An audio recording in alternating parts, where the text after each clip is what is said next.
चलिए, good evening all of you. आज के क्लास में हम लोग को डोमिनेंस के बारे में पढ़ा जाएगा, यानी सह प्रभाविता के बारे में। हेडिंग डालेंगे सह प्रभाविता। चलिए, हिंदी लिख लेंगे इसका सह प्रभाविता। पिछले क्लास में आपको इनकम्प्लीट डोमिनेंस के बारे में बताया गया था। इनकम्प्लीट डोमिनेंस का मतलब होता है अपूर्ण प्रभाविता। और अपूर्ण प्रभाविता में हम क्या बताए हुए थे कि मेंडल के प्रभाविता के नियम के अनुसार F1 पीढ़ी में, यानी कि F1 जनरेशन में सिर्फ और सिर्फ प्रभावी लक्षण होना चाहिए। लेकिन मेंडल को पेरेंटल कैरेक्टर में से कोई भी लक्षण ही दिखाई नहीं दिया F1 जनरेशन में, तब उसको क्या बोले कि ये मेंडल के प्रभाविता के नियम के विरुद्ध काम कर रहा है।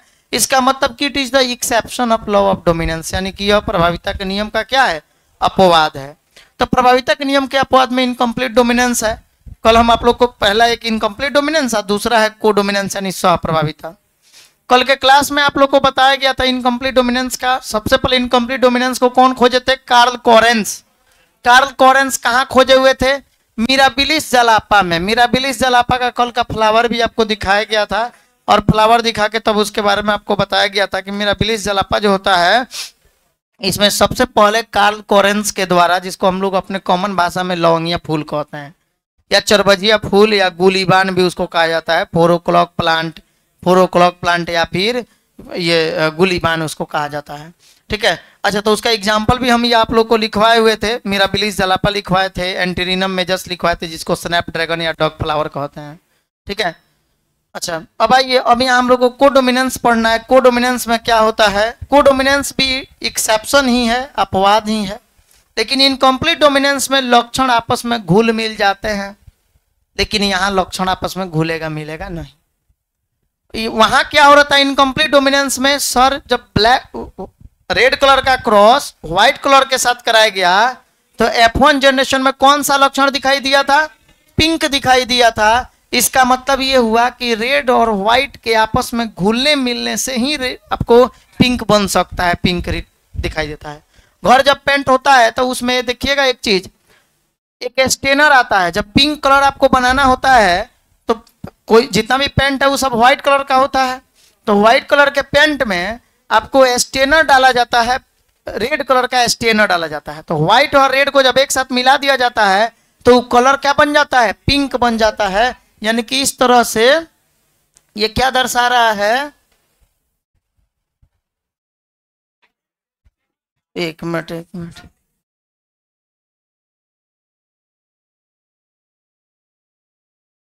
चलिए, पहले इसको लिख लेते हैं, फिर उसके बाद समझेंगे। इसका डिफिनेशन लिखिए।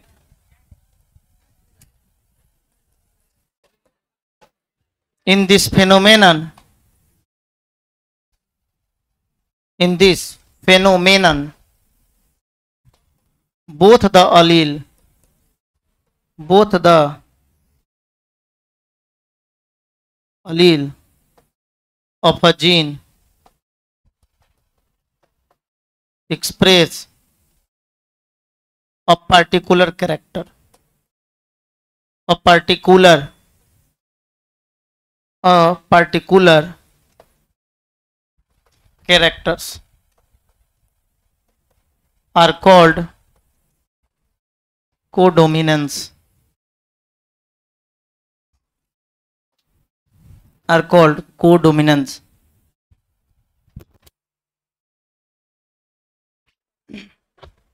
हो गया। यानी कि इस घटना में both the Aleel of a gene express a particular character, both the allele of a gene expresses a particular characters are called codominance।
ये इसको लिख लिए।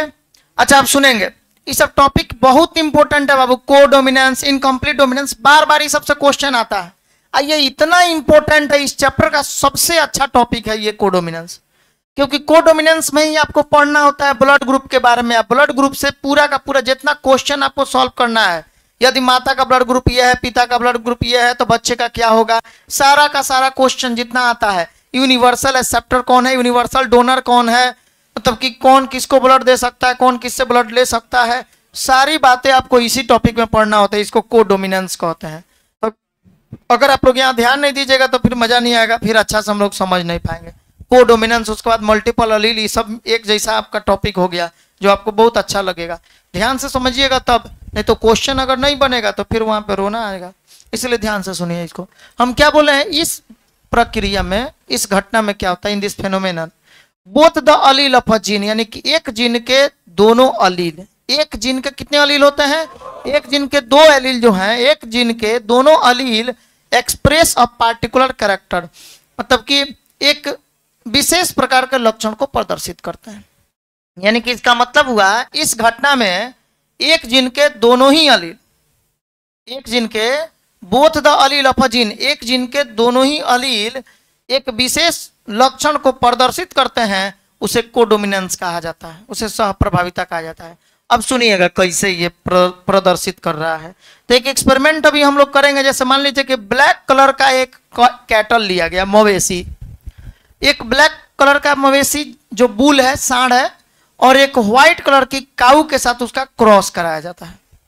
व्हाइट कलर के काऊ के साथ जब संभोग उसके बीच मेटिंग कराई जाती है, तब क्या प्राप्त होता है, तब F1 जनरेशन में, अब देखिए पिछले क्लास में आपको बताए हैं जैसे इनकम्प्लीट डोमिनेंस में क्या हो रहा था कि लक्षण वहां पे घुल मिल जा रहा था एकदम से, व्हाइट और रेड जैसे ही आपस में मिल रहा था तब मिल के ये नया लक्षण बन जा रहा था, पिंक बन जा रहा था। मतलब कि वहां पे लक्षण जो था आपस में घुल मिल जा रहा था, पिंक बन जा रहा था। रेड और व्हाइट के मिलते ही पिंक बन रहा था, मतलब कि लक्षण आपस में घुल मिल रहा था, फिनोटाइपिक रूप से घुल मिल रहा था।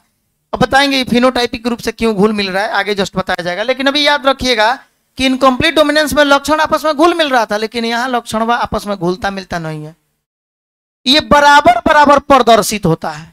जैसे मान लीजिए कि अगर ब्लैक के साथ अब व्हाइट का क्रॉस करा दिया गया, ब्लैक सांड का और व्हाइट बुल के साथ जब क्रॉस, व्हाइट काऊ के साथ जब क्रॉस हुआ, तब F1 जनरेशन में जो संतान उत्पन्न हुआ उस पे 50% उसके भाग, उसके शरीर के भाग में व्हाइट का धब्बा था और 50% उसके शरीर पे ब्लैक का धब्बा था, जिसको आप लोग जर्सी गाय कहते हैं। बस समझ में आया? तो इस तरह से ये ब्लैक और व्हाइट का जो धब्बा आप देख रहे हैं, ये धब्बा 50-50% में बट गया। यानी अगर ये आपस में मिक्स हो जाता तो मान लीजिए कि कोई दूसरा लक्षण उत्पन्न होता, लेकिन इसका मतलब यहाँ स्पष्ट हो रहा है कि सर कोडोमिनेंस में कभी भी दूगो अगर जनक के लक्षण को लेकर क्रॉस कराया जा रहा है तो दोनों लक्षण आपस में घुल मिल नहीं सकते हैं। नहीं तो अगर घुलते मिलते तो ब्लैक और व्हाइट अलग अलग थोड़ी आता, वो सब मिक्स होकर कोई नया लक्षण उत्पन्न होता, नया रंग बन जाता। लेकिन ये ब्लैक, जितना ब्लैक का धब्बा रहता है शरीर पर, उतना ही व्हाइट का धब्बा दिखाई देता है जर्सी गाय में, देखे है ना। तो ये होता है कोडोमिनेंस का एग्जाम्पल है। तो कोडोमिनेंस में क्या होता है कि इस घटना में दोनों अलील के जीन, दोनों अलील के एक जीन अलग अलग लक्षण यानी विशेष प्रकार के लक्षण को प्रदर्शित करता है। दोनों ही जीन के दोनों अलील के जीन एक साथ मिलकर एक विशेष लक्षण को प्रदर्शित कर रहा है। यानी ब्लैक और व्हाइट आपस में मिला, ब्लैक के लिए मान लीजिए कि लिया गया था R1 और व्हाइट के लिए लिया जा रहा है अगर R2, तो R1 एक तरफ से और R2 एक तरफ से, R1 आपस में मिला और ये एक विशेष प्रकार के लक्षण को प्रदर्शित करेगा। यानी कौन सा लक्षण बनाएगा, ये एगो रोन कलर बना देगा। रोन मतलब होता है चितकबरा रंग का निर्माण करेगा, जो ये मेंडल के प्रभाविता के नियम के विरुद्ध है। क्योंकि मेंडल साहब ये बोले थे कि अगर आप ब्लैक को प्रभावी ले रहे हैं और ये व्हाइट कलर को अप्रभावी लेकर आप क्रॉस करा रहे हैं, तो F1 पीढ़ी में उनके अनुसार क्या आना चाहिए था, ब्लैक, क्योंकि ब्लैक वाला प्रभावी है। लेकिन मेंडल के प्रभाविता के अनुसार यहाँ कोई लक्षण प्रदर्शित नहीं हुआ, तब इसको बोल दिया गया कि प्रभाविता के नियम का एक्सेप्शन है, यानी कि अपवाद है। ठीक है, तो चलिए इसका हिंदी लिखेंगे। इस घटना में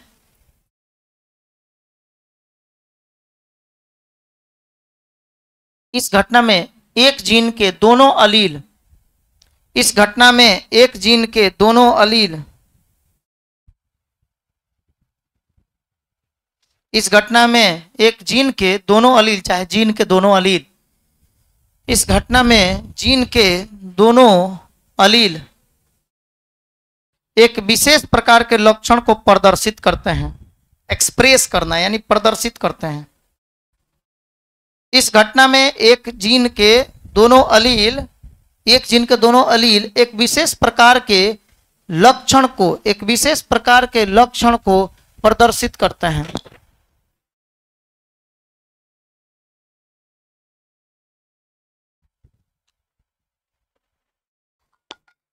ठीक है, एक विशेष प्रकार के लक्षण को, एक विशेष प्रकार के लक्षण को प्रदर्शित करते हैं, उसे सह प्रभाविता कहा जाता है। उसे सह प्रभाविता कहा जाता है। हो गया, उसे सह प्रभाविता कहा जाता है। चलिए, हम इसमें क्या बोल रहे हैं कि क्या इसमें लक्षण आपस में घुलते मिलते हैं? नहीं घुलते मिलते हैं। तो लैंग्वेज, अगला लैंग्वेज क्या लिखिएगा?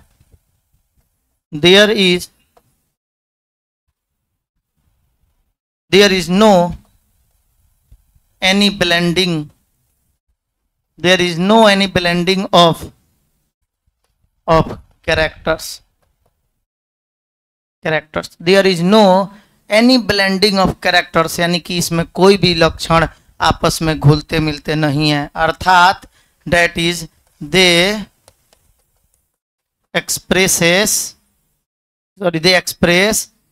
equal, अर्थात that is they express equally, कर दीजिए,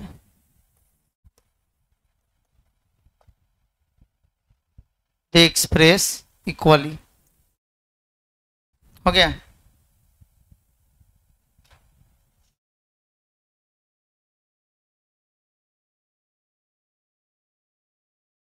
यानी इसका मतलब हुआ there is no blending of characters, यानी इसमें लक्षणों का सम्मिश्रण नहीं होता है। सम्मिश्रण मतलब वह घुलना मिलना, यानी इसमें लक्षण आपस में घुलते मिलते नहीं है। अर्थात दे एक्सप्रेस इक्वली, मतलब ये बराबर बराबर प्रदर्शित करते हैं, लक्षणों को ये बराबर बराबर प्रदर्शित करते हैं। या आप बोल सकते हैं they are expressed equally characters, ऐसे भी बोल सकते हैं, यानी कि ये लक्षण को बराबर बराबर प्रदर्शित करते हैं। बात समझ में आया? मैंने जितना ब्लैक दिखेगा उतना ही व्हाइट दिखेगा, ये आपस में घुले मिलेगा नहीं। बात समझ में आया? अच्छा, तो इसमें there is no any blending of characters that is they express equally. Hindi बोले, अब लिख लेंगे।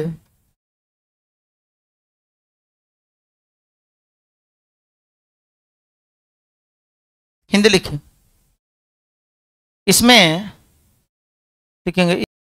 चलिए, इसका हिंदी लिख लिए, लिखेंगे इसमें लक्षणों का आपस में सम्मिश्रण नहीं होता है।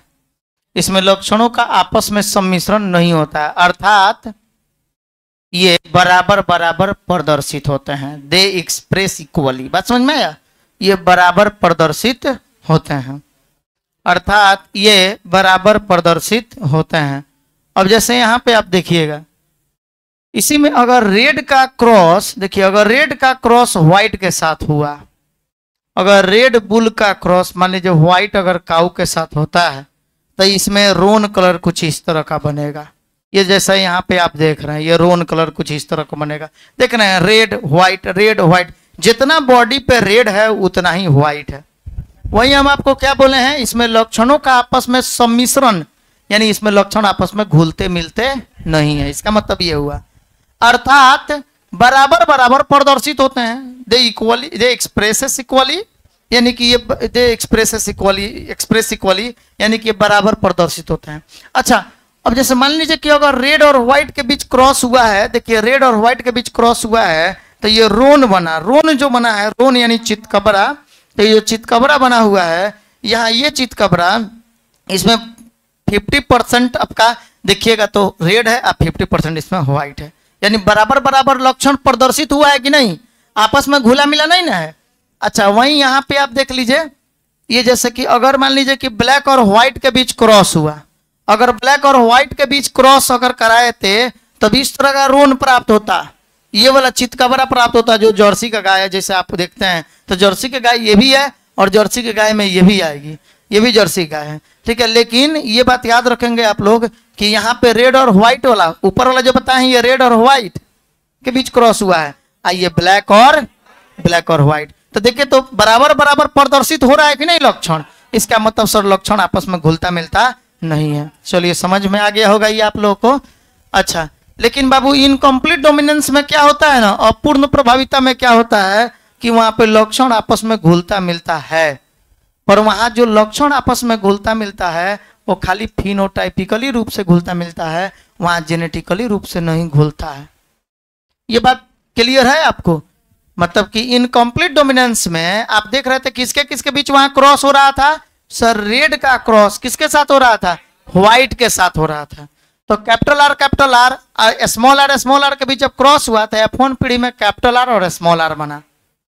तो कैपिटल आर स्मॉल आर अगर जीनोटाइपिक रूप से आपस में घुल मिल जाता तो फिर आगे F2 जनरेशन नहीं होता जी। कैपिटल आर स्मॉल आर आपस में अगर घुल जाएगा तो अलग अलग नहीं निकलेगा। तो अगर कैपिटल आर स्मॉल आर अलग अलग नहीं निकलेगा तो F2 पीढ़ी में पूरे के पूरे उसके लक्षण भी आपको प्रदर्शित नहीं होते, खाली बस ये पिंके बन के रह जाता।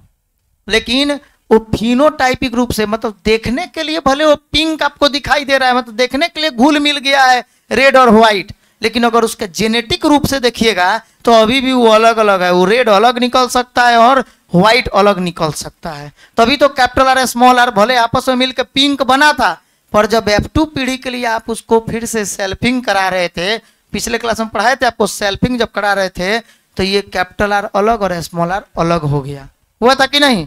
तो यानी वहां लक्षण आपस में घुलते मिलते तो हैं, लेकिन सिर्फ फिनोटाइपिक रूप से। यानी फिनोटाइपिक मतलब अगर किसी को, अच्छा कैपिटल टी ये फिनोटाइपिक लिखे हैं कि जीनोटाइप लिखे हैं? ये जीनोटाइप है। इसका फिनोटाइप बताइए। टॉल सर, इसका जब नाम रख के बोलेंगे ना कि भाई कैपिटल टी तुम टॉल हो, मतलब तुम लंबे हो, कैपिटल टी स्मॉल टी भाई तुम लंबे हो, स्मॉल टी तुम बौने हो। तो जब ये स्मॉल टी जब हम बोलेंगे, कैपिटल टी बोलेंगे, कैपिटल टी स्मॉल टी बोलेंगे, तो ये हो गया जीनोटाइप। और जब हम मान लीजिए कि टॉल, चाहे अगर हम बोल दें ड्वार्फ यानी लंबा बौना, अगर ये बोले तो ये हो गया फिनोटाइप। अब समझ में आया? फिनोटाइप मतलब नाम रख के बोलना।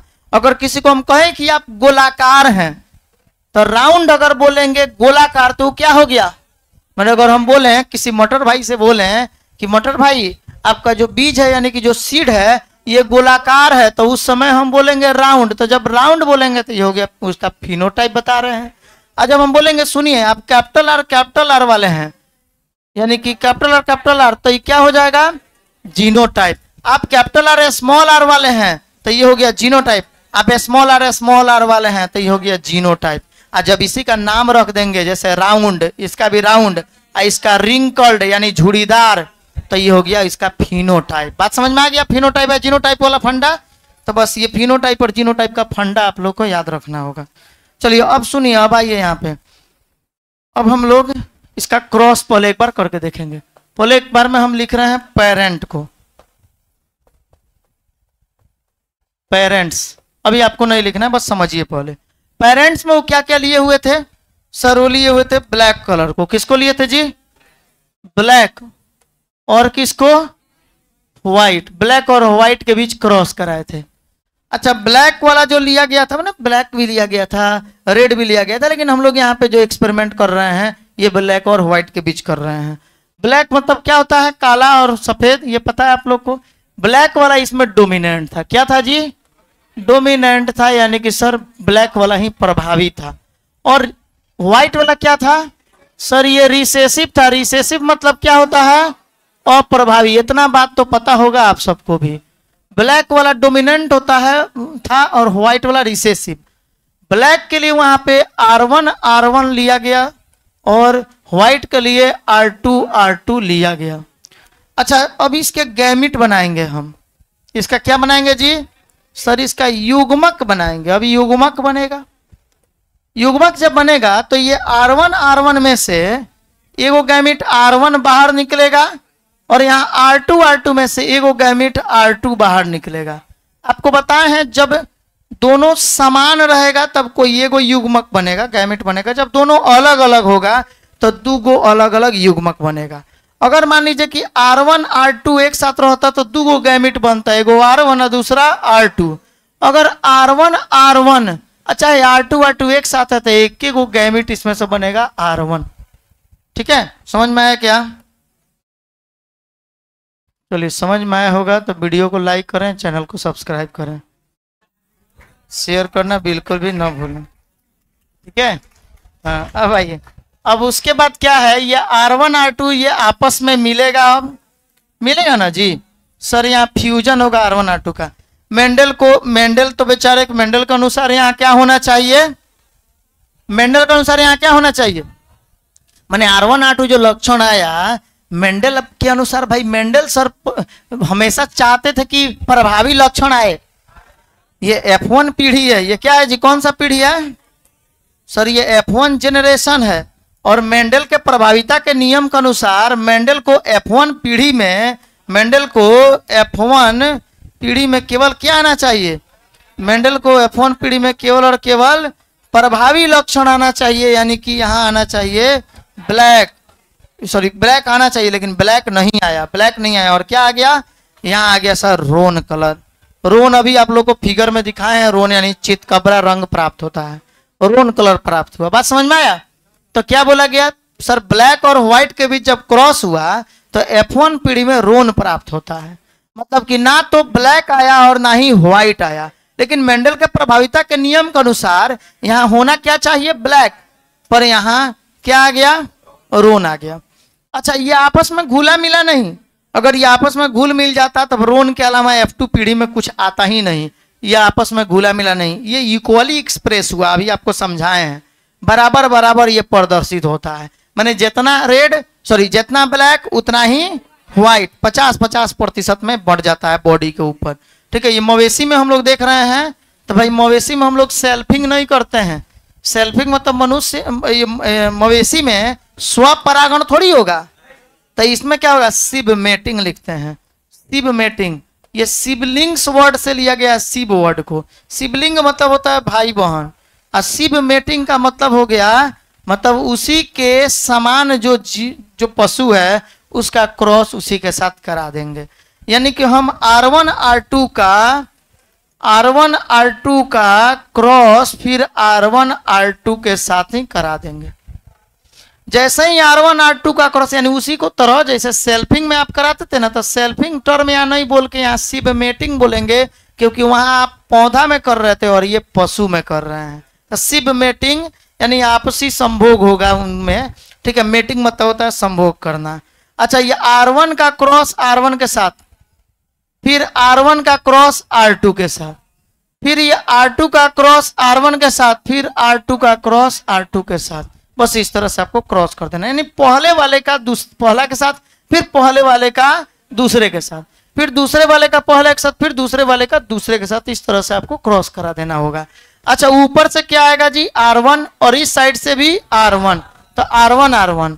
अच्छा, उसके बाद ऊपर से फिर यहाँ क्या आया, R1, इस साइड से भी R1 R2। फिर यहाँ क्या आया, पहले R2 आया, तो पहले R2 नहीं लिखेंगे, पहले लिखेंगे R1 को लिखते हैं, तब R2 को लिखेंगे, क्योंकि R1 प्रभावी है यहाँ। ठीक है, अच्छा उसके बाद फिर R2। अच्छा, तो अभी तो आपको बताए थे कि सर R1 जो ऊपर था वो क्या था, R1 ब्लैक था, और R2 क्या था, व्हाइट था। तो ये R1 R2 ये क्या हो जाएगा, मतलब ये क्या प्राप्त हुआ, तो सर ये रोन जो प्राप्त हुआ था वही है रोन। तो ब्लैक, रोन और व्हाइट, ये तीन अलग अलग लक्षण यहाँ प्रदर्शित हुआ। अब पिछले क्लास में आप लोग को इनकम्प्लीट डोमिनेंस जब पढ़ाए थे, अपूर्ण प्रभाविता, तब ये बात बताए थे कि अपूर्ण प्रभाविता में यानी इनकम्प्लीट डोमिनेंस में और सह प्रभाविता में यानी को डोमिनेंस में फिनोटाइपिक रेशियो तथा जीनोटाइपिक रेशियो बिल्कुल समान होता है। कितना होता है आप बताएंगे, फिनोटाइपिक रेशियो बताइए, इनकम्प्लीट डोमिनेंस का कितना होता है, बैठे बैठे ही बताइए, कोई बात नहीं, बोलिए। जैसे पूछना वही बताएंगे, फिनोटाइपिक रेशियो पहले बताइए। हाँ, इनकम्प्लीट डोमिनेंस का 1:3। अच्छा, और जीनोटाइपिक रेशियो 1:2। अच्छा, 1:1:2। लोग घर पे पढ़ नहीं रहे हैं।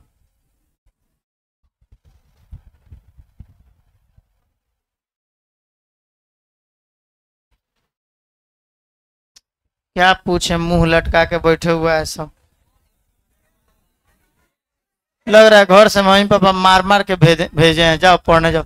बच्चा सब जैसे नहीं जाता है पढ़ने, जबरदस्ती बैग लटका देता है लोग 10 kg का पीठ पे, आधा पीछे से दूता बड़ा का मार के बक बक चल।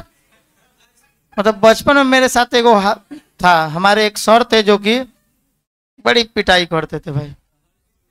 पाठक सर एगो नाम था, बड़ी पिटाई करते थे। मैंने इतना पिटाई करते थे कि समझिए कि उनका नाम सुन के खौफ रहता था। हाँ, एक खौफ था। मैंने समझिए कि कभी अगर जब जिस दिन हमको होमवर्क याद नहीं रहता था, उस दिन भैया लोग जबरदस्ती लेके जाता था, ये बोलता था कि चलो तुम्हारे सर लोहा गर्म करके रखे हैं।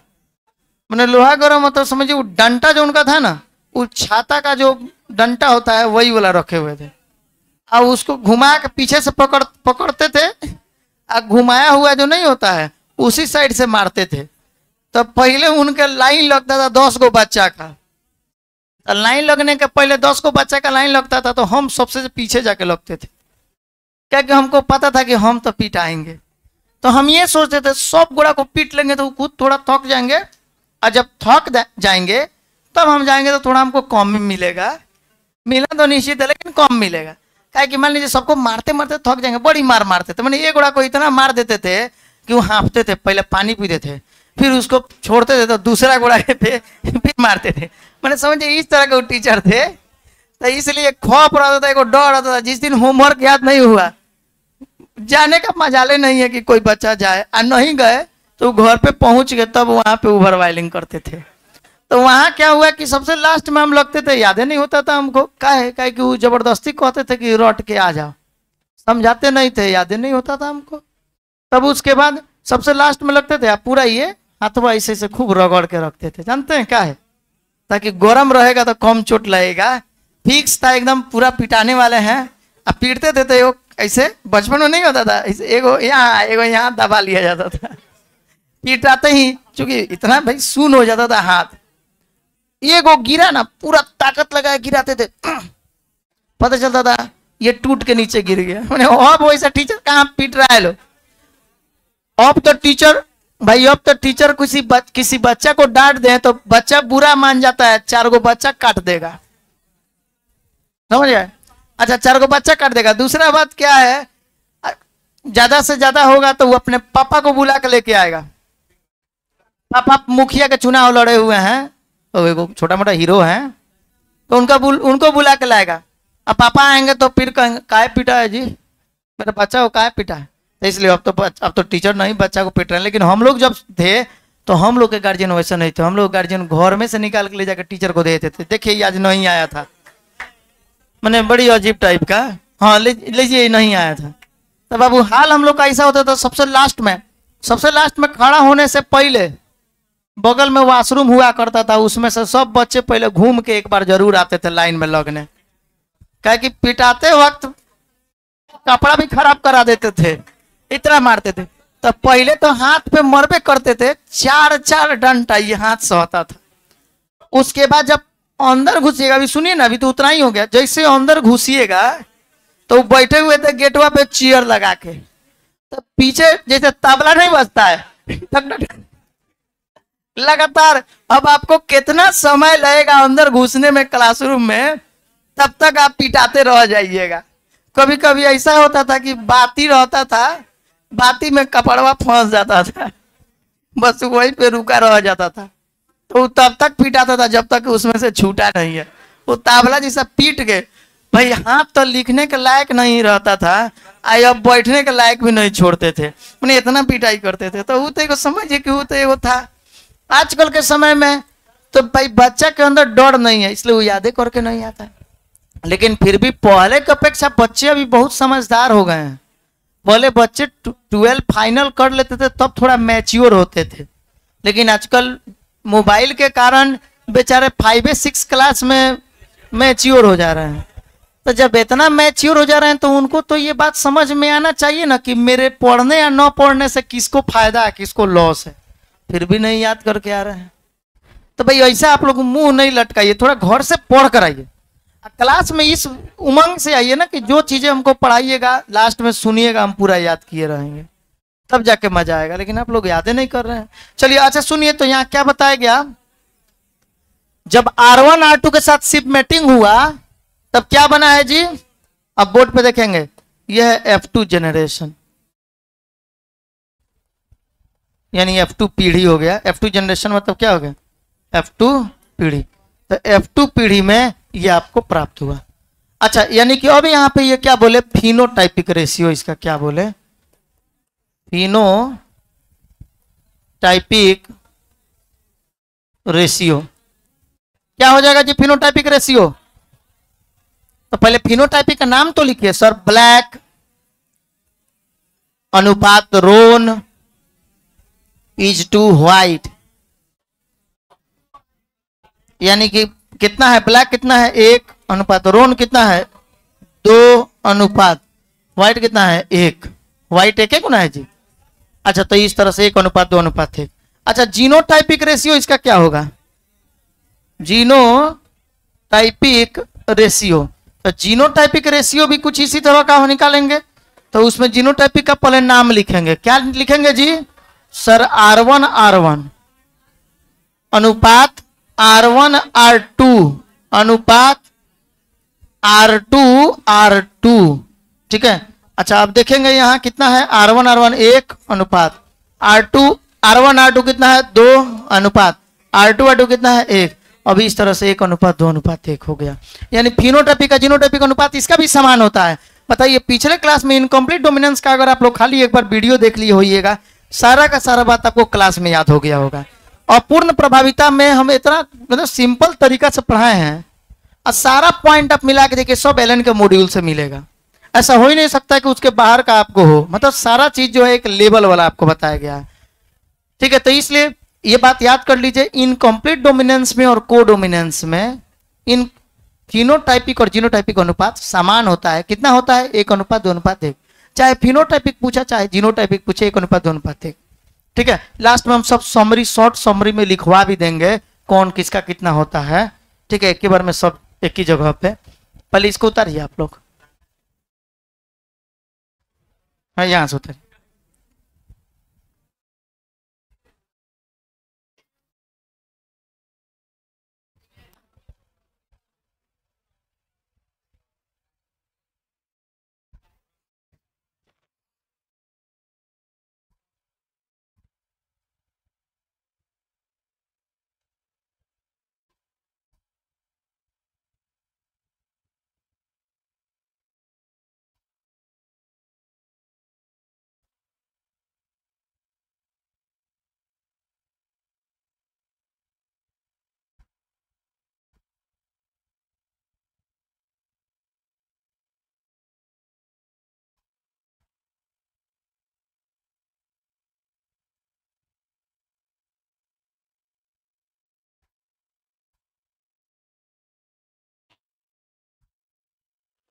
कोई बच्चा क्वेश्चन भेजा हुआ था इस बार, वो बिहार पुलिस वाला, बिहार पुलिस में जो बायोलॉजी पूछा हुआ है,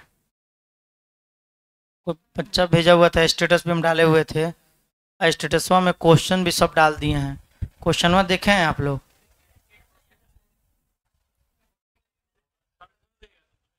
अच्छा व्हाट्सएप स्टेटस में, तो उसमें देखिएगा, तो उसमें डाला गया है, उसको एक बार आप लोग देखिएगा, पता चल जाएगा क्वेश्चन कितना आप लोग से उसमें बन रहा है।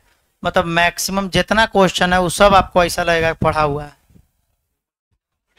ठीक है। तो इसका मतलब कि वो सब क्वेश्चन अगर आपसे बन रहा है, इसका मतलब सोच लीजिए कि आप अगर जो भी टॉपिक पढ़ रहे हैं वो सब आपको आगे भी काम आने वाला है। तो देखिए 11 12 जो है ना, ये आपका लास्ट टॉप स्टेज होता है बाबू। किसी भी तरह के कंपटीशन का जो भी चीजें हैं सब आप यहाँ पढ़ते हैं, हर तरह के कॉम्पिटिटिव चीजें।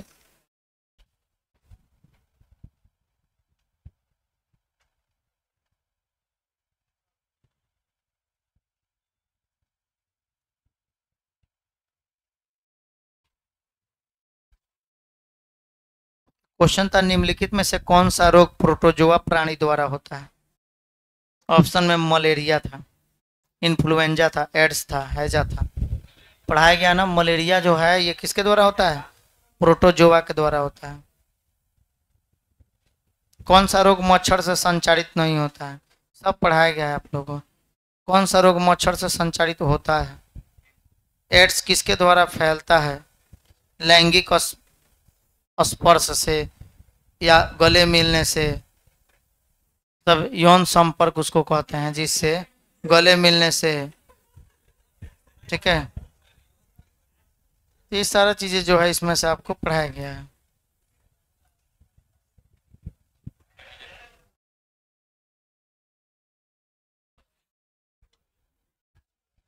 हो गया, लिख लिया।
हो गया, लिख लिया।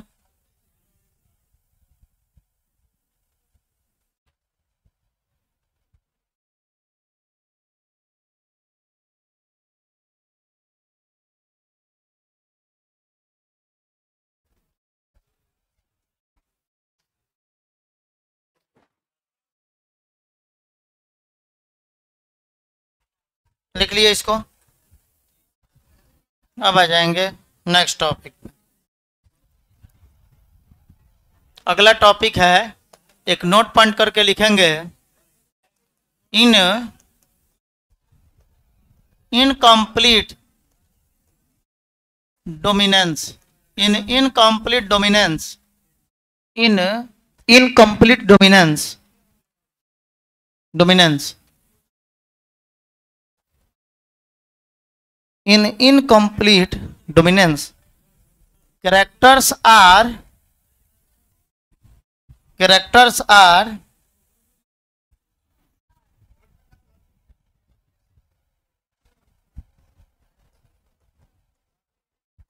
characters are blended.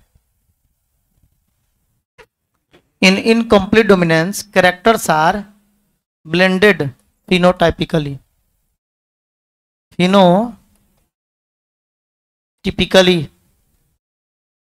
In incomplete dominance characters are blended phenotypically, while जबकि in codominance, जबकि in codominance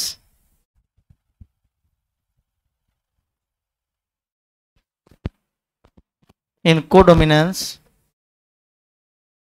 expresses in codominance expresses equal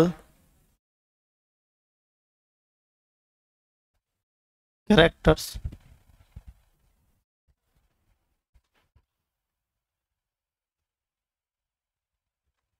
but in codominance expresses equal characters, समान लक्षण प्रदर्शित होते हैं। यानी इसका मतलब हुआ अपूर्ण प्रभाविता में, अपूर्ण प्रभाविता में लक्षण आपस में फिनोटाइपिक रूप से घुलते मिलते हैं, जबकि कोडोमिनेंस में बराबर लक्षण प्रदर्शित होते हैं। while in codominance expresses equal characters।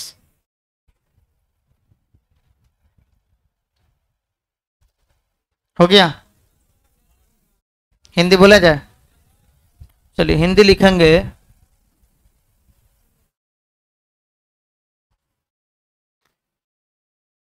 अपूर्ण प्रभाविता में, हिंदी लिखिए, अपूर्ण प्रभाविता में लक्षण, अपूर्ण प्रभाविता में लक्षण, अपूर्ण प्रभाविता में लक्षण, इतना ही बोल रहे हैं, 2 बार क्या सर बोल दिए ना, इतना ही में। देखिए अपूर्ण प्रभाविता में लक्षण फिनोटाइपिक यानी दृश्य प्रारूपी रूप से, तो सीधे फिनोटाइपिक लिखिए ना, फिनोटाइपिक, फिनोटाइपिक रूप से, अपूर्ण प्रभाविता में लक्षण फिनोटाइपिक रूप से आपस में सम्मिश्रित हो जाते हैं, आपस में सम्मिश्रित होते हैं। अपूर्ण प्रभाविता में लक्षण फिनोटाइपिक रूप से, अपूर्ण प्रभाविता में लक्षण फिनोटाइपिक रूप से आपस में सम्मिश्रित होते हैं, जबकि सहप्रभाविता में,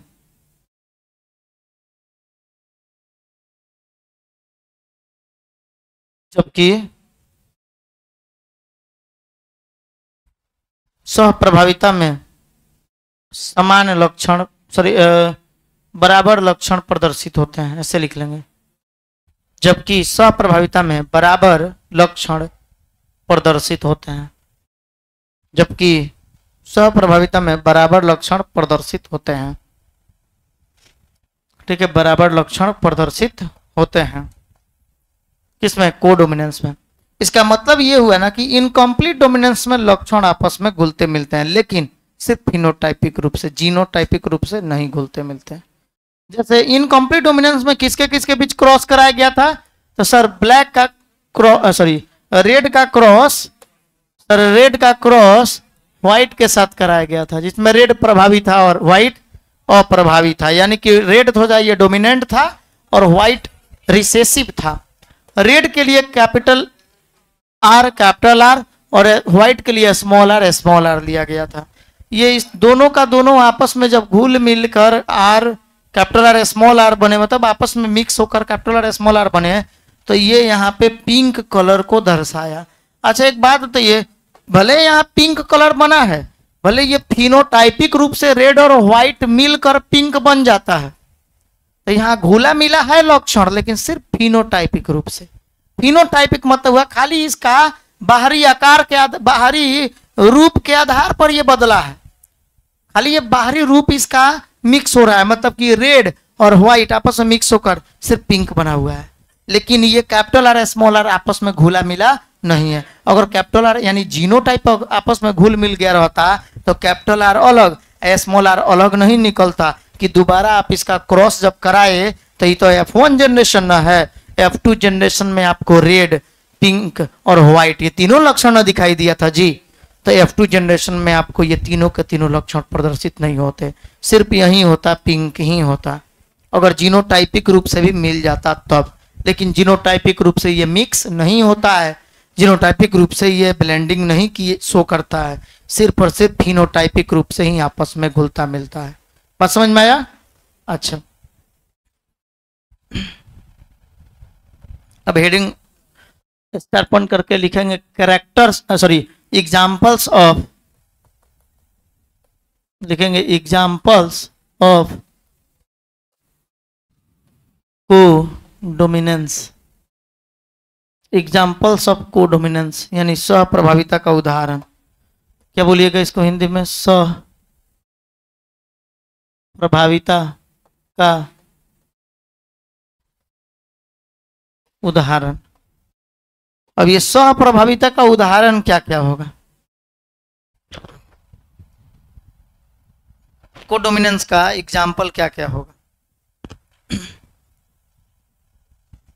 सर कोडोमिनेंस का एग्जाम्पल होता है, कोडोमिनेंस का एग्जाम्पल क्या क्या होता है जी?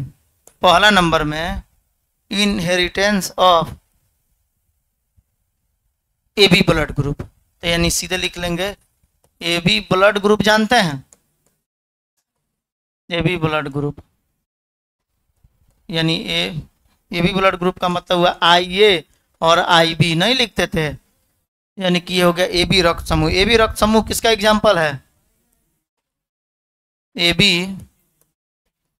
रक्त समूह कोडोमिनेंस का उदाहरण हो गया। अच्छा, ए बी रक्त समूह। दूसरे नंबर में हो जाएगा carrier of sickle cell anemia. बाबू, सिकल सेल एनीमिया को हिंदी में कहते हैं दात्र कोशिका और रक्तता।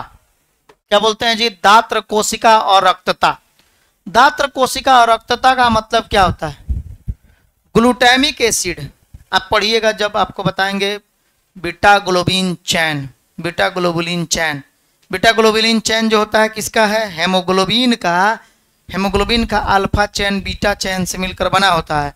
तो उसके चैन के बीच में अमीनो एसिड भरा हुआ होता है। तो ग्लूटामिक एसिड के जगह पर जब वैलिन आकर जुड़ जाता है तब आपका जो आरबीसी का सामान्य आकार जो है ये राउंड ऐसा ये बाइकॉन्केव शेप का होता है, यानी उभयावतल होता है। तो ये उभयावतल से ये बन जाता है हंसुए के आकार का, कुछ इस तरह का बन गया। और दात्र कोशिका, ये इस तरह का दांत, इसमें दांत आपको दिखाई दे। सिकल मतलब हंसुआ होता है। हंसुआ जानते हैं ना आप लोग? तो हंसुए के आकार का हो जाता है। तो ये गोलाकार था तो ये आसानी से घूम पाता था, सर्कुलेट हो पाता था। लेकिन जब वो हंसुए के आकार का हो गया तब हंसुए के आकार के होने के कारण अब इससे होकर रक्त का प्रवाह नहीं होगा। और जब मान लीजिए कि इससे होकर रक्त का प्रवाह नहीं होगा तो आगे का जो भी अंग है उसमें खून की कमी हो जाएगी। तो उसको कहते हैं एनीमिया। उसको क्या कहते हैं जी? अनीमिया। अनीमिया का मतलब होता है खून की कमी, लैक ऑफ ब्लड, खून की कमी। तो सिकल सेल अनीमिया का हिंदी हुआ दात्र कोशिका और रक्तता। और रक्तता मतलब खून की कमी। बात समझ में आया? ये अनुवांशिक रोग में आता है, जेनेटिक डिसऑर्डर में आता है, वहाँ हम लोग पढ़ेंगे। लेकिन याद रखिएगा जेनेटिक डिसऑर्डर में ये आप देख सकते हैं। अभी एनसीईआरटी का फिगर नंबर ओपन करेंगे, नया वाला बुक होगा तो 4.15, पुराना वाला बुक होगा तो 5.15 फिगर ओपन करिए।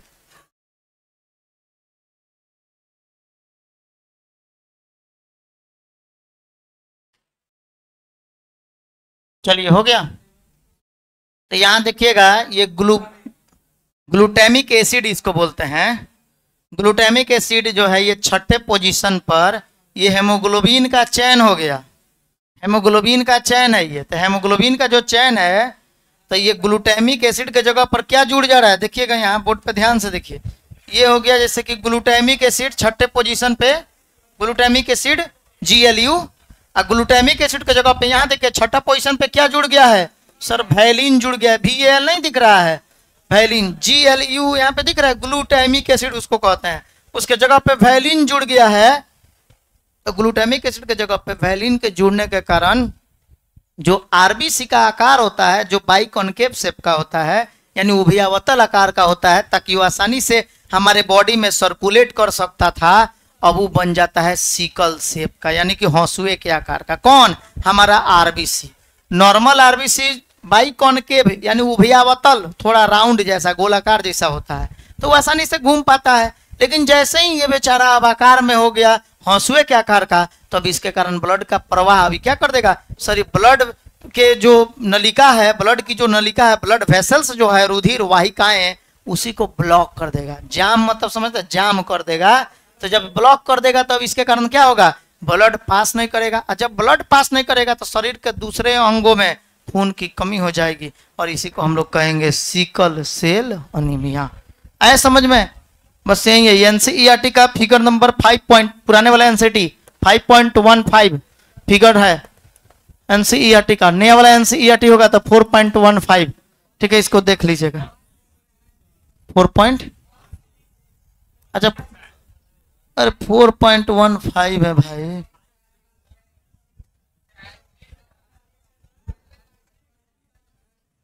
हिंदी वाला बुक में?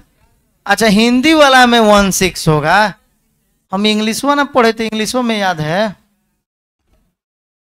चलिए, हो गया। हाँ, अब इसमें क्या हो जाएगा? Carrier of sickle cell anemia, यानी इसका मतलब हो गया दात्र कोशिका और रक्तता का वाहक। दात्र कोशिका और रक्तता, दात्र कोशिका अरक्तता अरक्तता का अरक्तता का वाहक। ब्रैकेट में लिख लेंगे दात्र कोशिका अरक्तता के वाहक में हेमोग्लोबिन ए और हेमोग्लोबिन HbA, Hb हेमोग्लोबिन है, HbS, ठीक है, दात्र कोशिका अरक्तता। अब तीसरे नंबर में क्या लिख लेंगे, हो गया। एनसीईआरटी में 2 एग्जाम्पल दिया है कि 3, 2 ही रहने दीजिए, 2 ही दिया होगा। तो ये सहप्रभाविता का उदाहरण है। सहप्रभाविता का उदाहरण कौन कौन है, AB ब्लड ग्रुप, समझ में, AB ब्लड ग्रुप यानी IAIB और सिकल सेल अनीमिया का वाहक। चलिए अब आगे बढ़े जी। अब हेडिंग डालेंगे मल्टीपल अलील,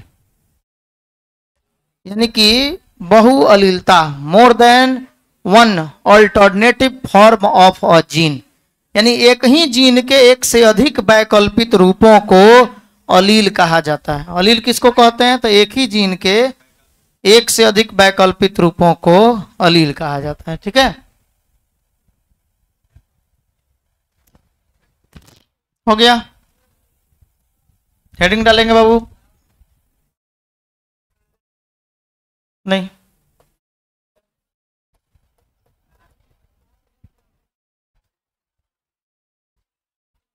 मल्टीपल अलील।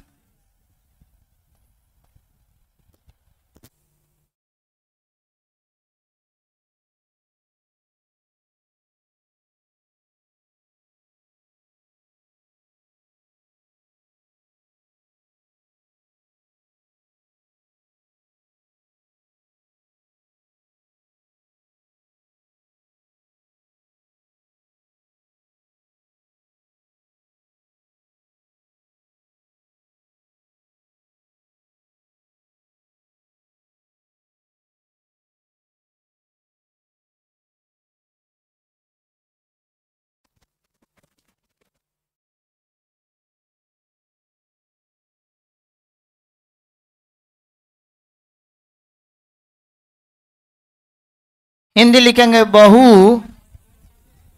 बहु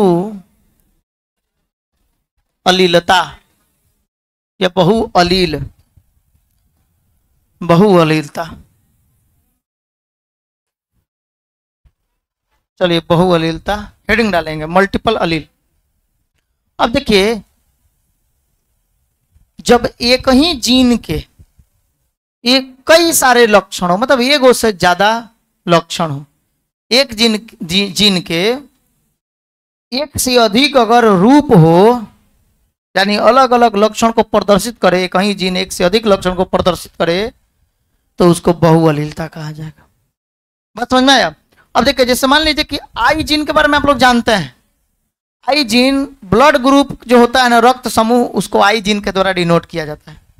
आइए पहले इसको लैंग्वेज लिख लिया जाए तो अब समझ आएंगे, तो अभी पता ही नहीं चल रहा है, मोहोखा जैसा देख रहे हैं आप लोग। और से थोड़ा पढ़ कर आइए, लिखेंगे मोर than one alternative form, more than one alternative form of a gene, more than one alternative form of a gene are called multiple allele. More than one alternative form of a gene are called allele. Sorry, multiple allele. More than one alternative form of a gene are called allele. हो गया। हिंदी लिखेंगे, एक ही gene के एक से अधिक वैकल्पिक रूपों को, एक ही जीन के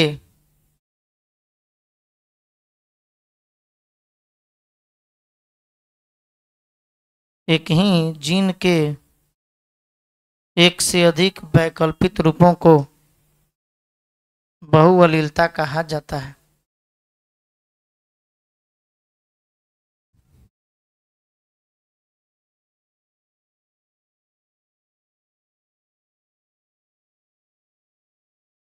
एक ही जीन के एक से अधिक वैकल्पिक रूपों को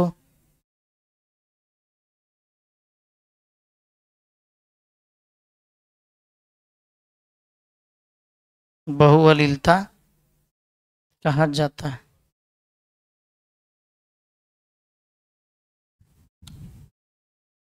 ठीक है, एक ही जीन के एक से अधिक वैकल्पिक रूपों को एक ही जीन के एक से अधिक वैकल्पिक रूपों को बहुअलीलता कहा जाता है। हो गया, हो जाएगा। एक ही जीन के एक से अधिक वैकल्पिक रूपों को, यानी एक जीन के एक से अधिक ऑल्टरनेटिव, वैकल्पित उसको कहते हैं। ठीक है, वैकल्पिक रूपों को बहुअलीलता कहा जाता है।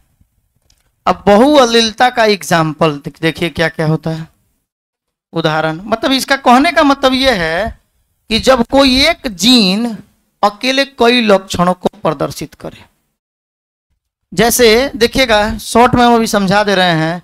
एक आई जीन है जिससे ब्लड ग्रुप को डिनोट किया जाता है। इसको आप आईए, जैसे मान लीजिए आईए आईबी भी लिखते हैं, आईए सॉरी आईबी आईबी भी लिखते हैं। पहले आईए आईए आईबी आईबी आईए और आईबी लिखते हैं, और आई नॉट लिखते हैं। यहाँ देखिए, एक अकेले आई जीन ये चार अलग अलग लक्षणों को प्रदर्शित कर रहा है, चार अलग अलग रूपों को प्रदर्शित कर रहा है। आईए के कारण ए ब्लड ग्रुप, आईबी के कारण बी ब्लड ग्रुप, आईए और आईबी के कारण ए बी ब्लड ग्रुप, और आई नॉट के कारण ओ ब्लड ग्रुप। यानी कि एक अकेले जीन यहाँ जो है चार अलग अलग लक्षण को प्रदर्शित कर रहा है कि नहीं। तो इस तरह से ये बहुअलीलता का उदाहरण हुआ। तो वहीं आपको क्या लिखना है, एग्जाम्पल में क्या लिखिएगा, पहला नंबर में एबीओ ब्लड ग्रुप। क्या लिखेंगे जी, एबीओ ब्लड ग्रुप। अब काट दीजिए लोग जो लिखे थे,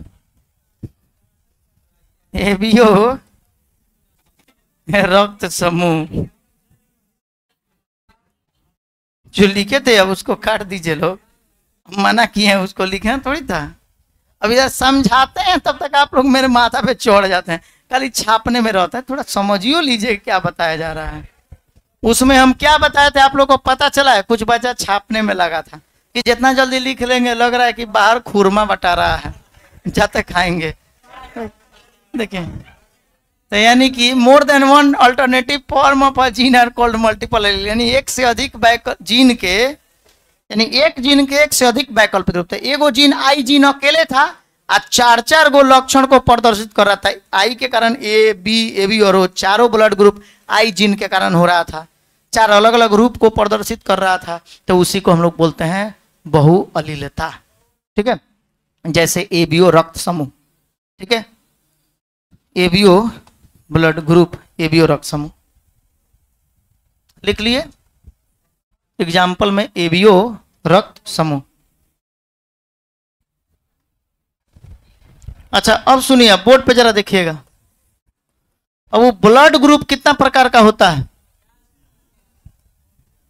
ब्लड ग्रुप कितने प्रकार के, चार प्रकार के बोल रहे हैं, गलत है।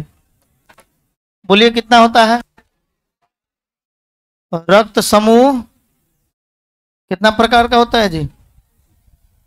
अच्छा, अब चार से पेट नहीं भरा तो अब पांच बोल रहा है कोनो, चार सही नहीं हुआ तो अब पांच सही होगा जी। ब्लड ग्रुप दो प्रकार का होता है। ठीक है, याद रखेंगे। रक्त समूह कितना प्रकार का होता है, दो प्रकार का। एक होता है बाबू एबीओ ब्लड ग्रुप। कौन होगा जी, एबीओ ब्लड ग्रुप, यानी एबीओ रक्त समूह। और दूसरा होता है क्या, RH blood group, RH blood group. तो एबीओ ब्लड ग्रुप और RH blood group.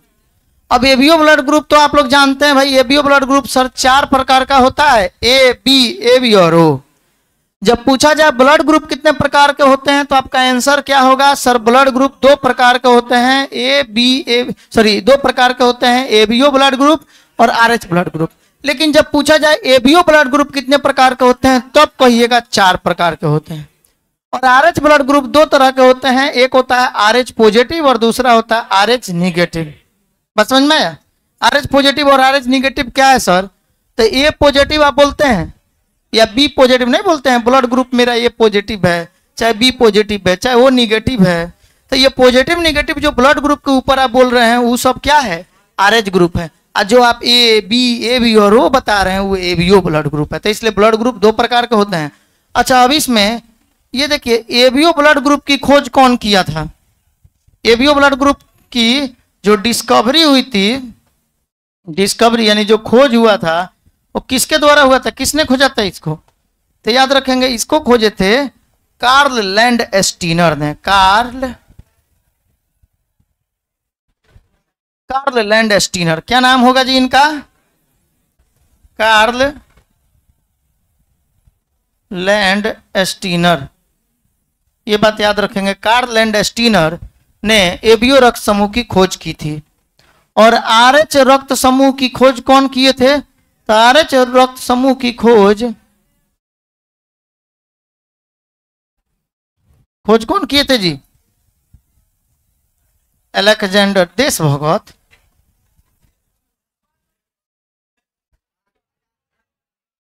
Alexander Wiener. याद रखेंगे क्या नाम है जी इनका?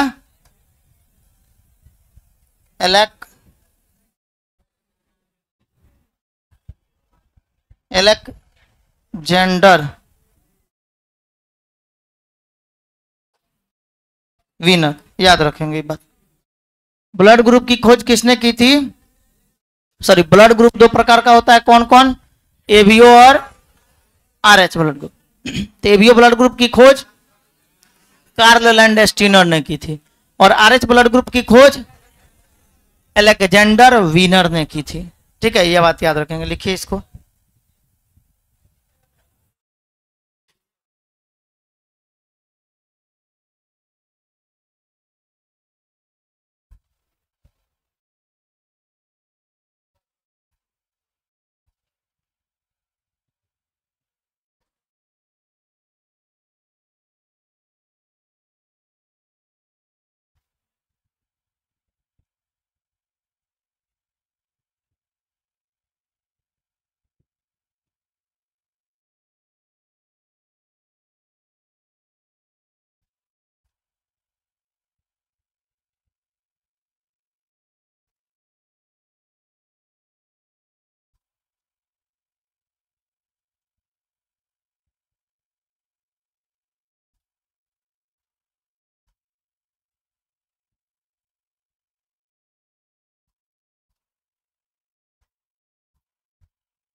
क्या जी, काहे उदास बैठे हैं? हाँ,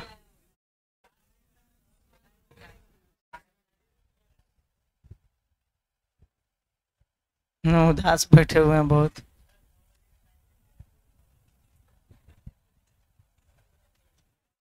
खेसारी लाल का गाना सुनिए, उदासी खत्म हो जाएगा। ठीक है, लिख लिए। तो एबीओ ब्लड ग्रुप और RH blood group. ABO blood group की खोज कार्ल लैंड स्टीनर और आरएच ब्लड ग्रुप की खोज अलेक्जेंडर वीनर। चलिए अब एक हेडिंग डालेंगे और उसमें लिखेंगे एबीओ ब्लड ग्रुप। हम लोग को यहाँ एबीओ ब्लड ग्रुप के बारे में पढ़ना है, यानी लिखेंगे एबीओ रक्त समूह। ठीक है, क्या बोलते हैं जी इसको? एबीओ रक्त समूह। चलिए, और एबीओ रक्त समूह को हम लोग कल के क्लास में पढ़ा जाएगा। ये बहुत इंपॉर्टेंट टॉपिक है। कल जिनका भी क्लास छूटेगा, समझिए नीट का हर साल, इस साल भी वो क्वेश्चन पूछा था इससे, हर साल एक क्वेश्चन फिक्स रहता है ये छोटा सा टॉपिक से। इस साल भी पूछा हुआ था, क्वेश्चन आप लोग को बताए भी थे। फादर का ब्लड ग्रुप यदि ए है, बच्चे का माता का बी है और बच्चा का ओ है, कुछ इसी टाइप का क्वेश्चन था। तो इन तीनों का जीनोटाइप बताइए। क्या